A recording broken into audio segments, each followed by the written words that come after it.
1914년 9월에 마른강에서 전투가 벌어지게 되는데 독일군이 파리의 50km 앞까지 진격할 정도로 크게 이제 선전을 했었는데 바로 어떤 한 무기 때문에 그렇습니다.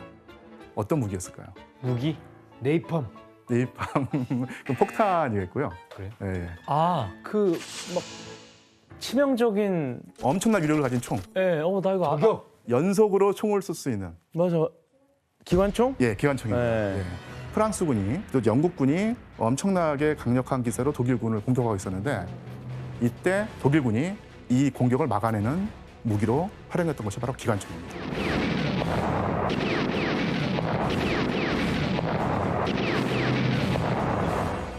적군이 돌격을 해오면 기관총을 가지고 대응 사격을 하면서 적군의 공격을 막아내고 무수한 병사를 한꺼번에 다 죽일 수 있게 된 거예요. 또 하나 생각해야 될 점이 그렇게 기관총으로 많은 그 병사들이 목숨을 잃어버리는데 그 뒤로도 돌격 앞으로라고 하는 19세기식 낡은 전술이 계속 사용되면서 병사들이 계속 죽어가게 됩니다. 돌격 앞으로 하면 안 되잖아요. 안 뒤에서 되죠. 기관총을 다 쏘는데. 그렇죠. 죽잖아요. 나 같아도 돌격 앞으로 하면은 네가 앞으로 할 것 같은데?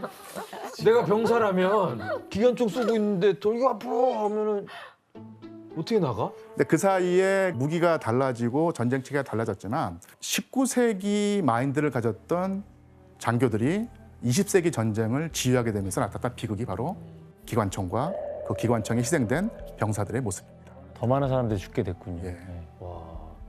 독일이 마른 전투에서 이제 밀린 다음부터 독일이 퇴각하게 되는데 더 이상 후퇴를 하면 안 된다 생각하고 뭔가를 또 만들어냅니다. 뭐를 만들까요?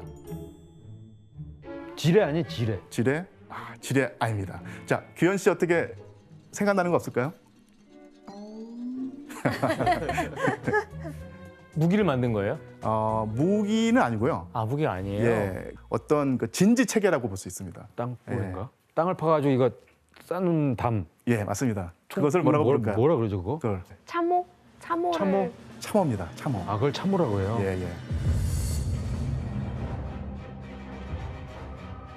옛날식으로 몸을 꼿꼿이 세우고 돌진하다가는 다 죽어가는 거예요. 그래서 기관총과 대포를 피할 수 있는 방법은 땅을 파고 들어가는 겁니다. 사람 키가 보통 이제 1m 뭐 60, 70, 80이니까 안전해지려면 그 땅을 2m 깊이로 파야 됩니다.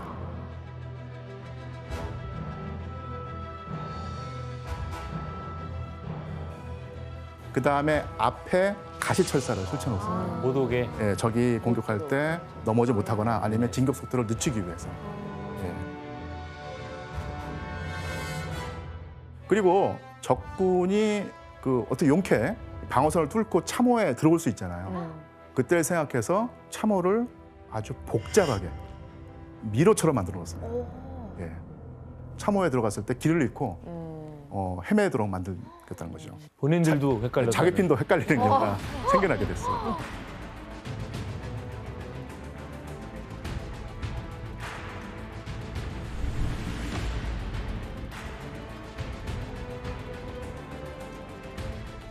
그리고 이제 전쟁을 하루 이틀 하는 것이 아니기 때문에 쉴 수 있는 공간까지 만들어놔요. 근데 그런 참호가 바로 대피호입니다.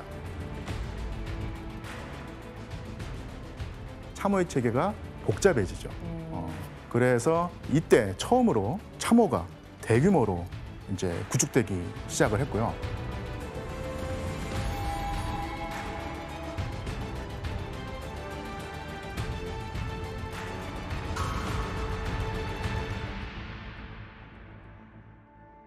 이 참호의 규모가 얼마였는지 한번 지도로 살펴볼 필요가 있습니다. 거의.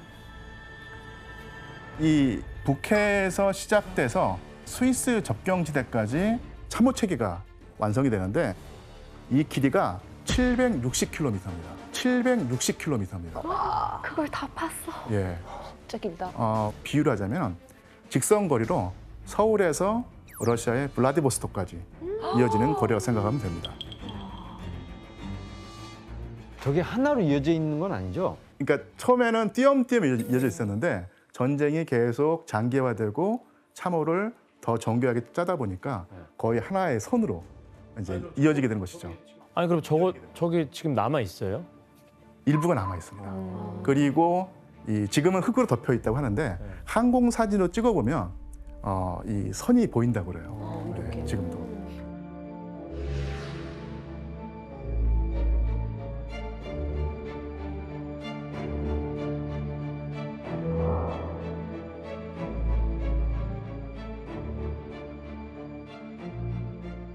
자, 지금까지 전쟁을 하면서 뭐 군대 그리고 뭐 정치가들 동맹 관계 얘기를 했지만 전쟁을 수행했던 일반 병사들이 어떤 상태에 있었는가 이것을 살펴봐야 됩니다. 기관총과 대포를 피해서 참호를 파고 들어갔다고 했죠. 그 안에서도 사실은 안전하지 않았습니다. 생명을 위협하는 요소가 상당히 많이 있었어요. 일단 위생입니다. 위생. 제1차 세계대전 기간이 그 1914년 10월 25일부터 본격적으로 참호를 파기 시작해서 1915년 그리고 3월 10일까지 그 비가 안 오는 날이 겨우 18일이었대요. 나머지는 계속 비가 오죠. 거의 계속 습기가 찼겠네요. 그렇죠. 물을 빼는 하수 시설이 없었기 때문에 계속 참호 안에는 물이 차 있는 상태였습니다. 보통 30cm는 항상 차 있었다고 하죠. 발목이 항상 젖어 있는 상태였어요. 비가 또 많이 내리면 허리, 그다음에 겨드랑이까지 물이 차오르죠. 물이요? 예. 그럼 어떻게 살아요 거기서? 근데 사실은 물을 피해서 그 참호 밖으로 머리를 내밀면 그 순간 죽는 거죠. 저격에 목숨을 잃을 수 있기 때문에 참아야 되는 상황입니다.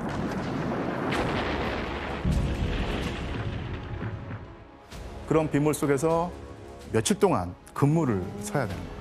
다행히도 물이 안 차 있다고 하더라도 비가 계속 내리니까 이 옷이 물에 젖어서 불게 되죠.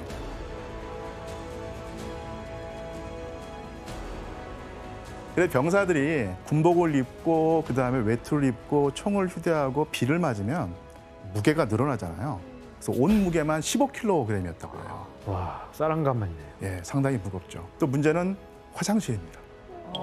최악의 상황인데요. 규정에 따르면 참호에서 이제 1.5m 깊이로 변소를 파야 되는데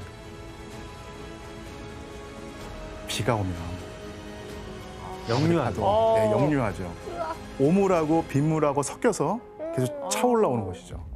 예. 아 뚱뚱하잖아. 병균이 엄청 많았겠다. 그래서 여기서 문제를 내겠습니다.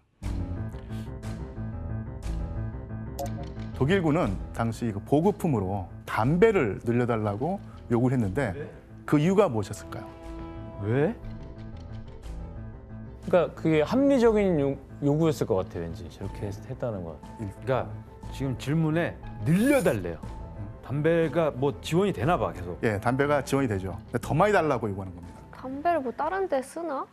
담뱃잎으로 습기를 막나? 한번 정답 외치고 해봐요. 지원 씨, 어떻게 답변을 제시하겠습니까? 어차피 뭐 맞는 것도 없는데 그냥 하시죠. 벌칙도 없는데. 벌칙이 뭐 없네. 위에 내려오는 것도 없고 그냥 하세요. 정답. 예, 그 필려는 용도가 아니라 예, 그 담배 그 잎을 예, 다 뜯어가지고 그걸로 뭐 물을 막든지 어디 구멍 난 데를 예. 뭐 그런 걸로 쓰려고 그런 하는 용도로 했을 때 땡입니다. 단일 예, 다니엘. 냄새가 너무 심하니까 차라리 담배 많이 피워서 그 담배 냄새로 그 냄새를 이기자 약간 이런 생각했어요. 예. 자, 그러면 무슨 냄새를 피하기 위해서 담배를? 똥 냄새요. 아닙니다. 예, 시체 냄새. 정답입니다. 예. 맞습니다. 예. 어우. 이 참호 안에서 그 질병이라든지 각종 이유로 죽어간 시체들, 뭐 아군 시체, 적군 시체가 널려 있는데 당연히 그 부패하겠죠. 그래서 엄청난 그 악취가 나는데 그 악취를 줄일 수 있는 방법 중에 하나가 바로 담배를 피우는 거예요. 그건 시체 이제 냄새를 지우기 위해서. 예. 근데 이 담배로서도 막을 수 없는 또 다른 또 위험 요인이 있습니다. 시체 냄새보다 더 끔찍했던 것이 뭐였을까요? 똥 냄새겠죠. 오물 냄새들. 거머리. 바로 쥐떼들입니다. 예. 쥐가 보통 이제 사실은 조그마니까 얕보기 쉬운데 시체를 먹으면서 토실토실해져가지고 나중엔 이제 강아지만한 크게 되는 거예요. 이제 강아지만한 크게 돼요. 강아지만 하다고요? 저게 쥐예요? 예.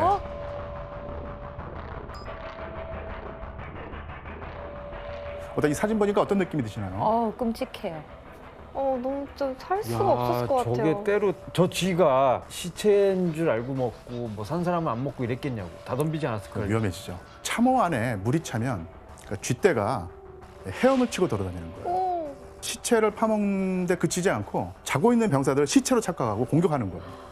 그러니까. 자다가 쥐에 물려서 피를 흘릴 수도 있고 심지어 죽을 수도 있기 때문에 병사들이 바로 이제 체인이 달린 마스크를 쓰고 잠을 자기도 합니다. 얼굴을 보호하기 위해서.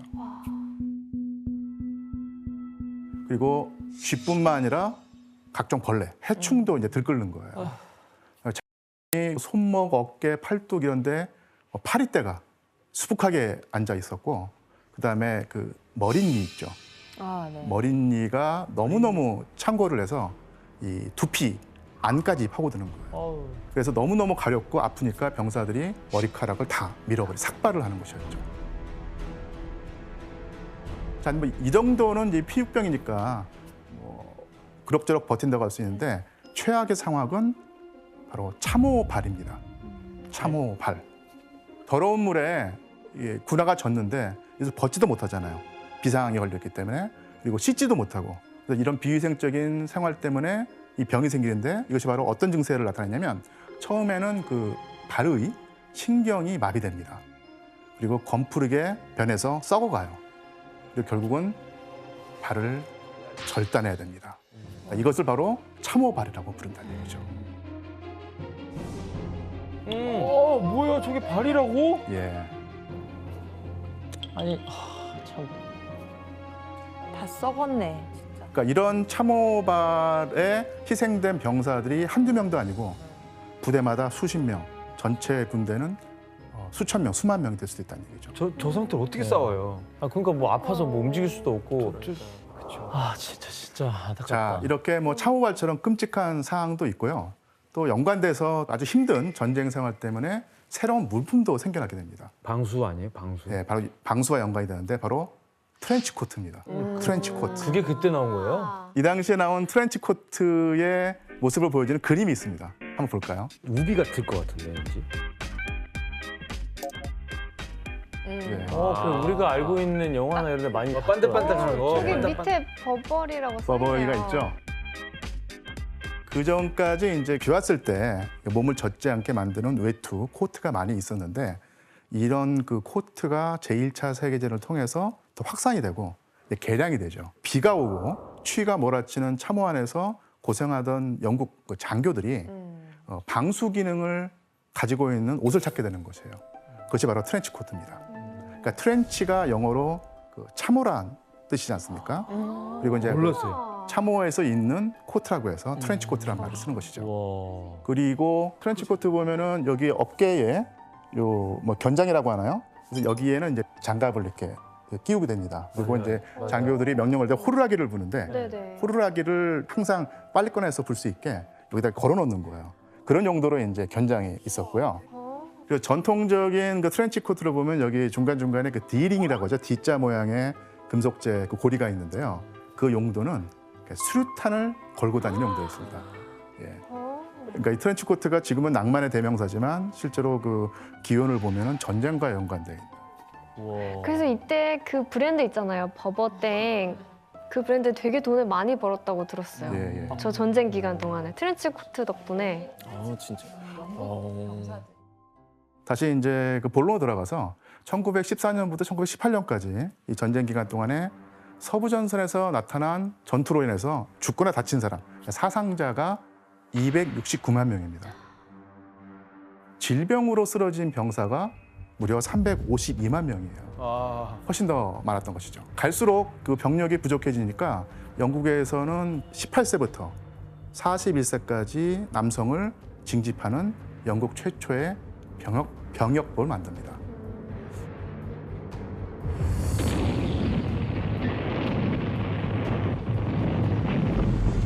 이 독일의 슐리펜 계획이 실패한 뒤에 그 서부 전선이 완전히 그 지지부진한 상황으로 계속 이어집니다. 자, 수많은 병사들이 목숨을 희생하고도 겨우 몇백 미터를 뺏고 뺏기는 어떤 상태가 이어지거든요.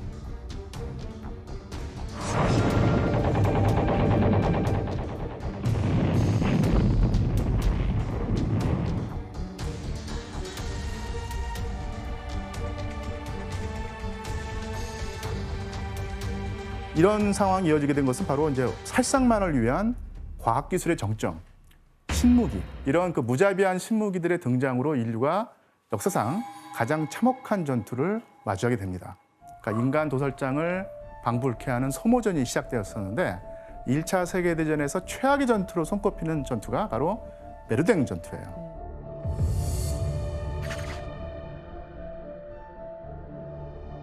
이 베르댕은 그 오랜 세월 동안에 프랑스가 보강하고 이용한 핵심 요새지대인데요. 과거 독일과 프랑스가 전쟁을 할 때 프랑스가 패전할 때도 마지막까지 지키면서 저항을 했기 때문에 프랑스의 자존심이었다고 불렸습니다. 당시 근데 이 베르댕이 주 전쟁터가 아니었기 때문에 요 베르댕 요새에 있던 병력과 장비들이 빠져나가서 방어력이 허술해진 상태였었는데요. 이때 독일이 이 점을 알아채고 베르댕을 직접 집중적으로 공격하는 목표로 삼은 것이죠. 독일이 베르댕 요새를 선전한 다음에 요새를 탈환하려고 오는 프랑스군에게 포격을 퍼부어서 프랑스 군대를 말려 죽이는 전술을 세웠습니다. 전쟁을 끝내려면 그러니까 아예 병사들의 씨가 모두 다 말라야지 끝난다고 생각을 한 거예요. 그러니까 프랑스군도 마찬가지로 독일군을 모두 죽일 때까지 공격을 퍼붓습니다. 결국 모두가 죽어야 되는, 그래야지 전쟁이 끝나는 전투가 된 것인데, 당시 이런 상황에서 프랑스군에서 복무했던 한 소위가 일기를 남깁니다. 자, 일기의 내용을 규현 씨가 한번 읽어주시겠습니까? 인류가 미쳤다. 너무나 끔찍한 학살이다. 이처럼 끔찍한 공포와 대학살의 아수라장이 또 어디 있단 말인가. 지옥인들 이보다 끔찍하랴. 인간은 미쳤다.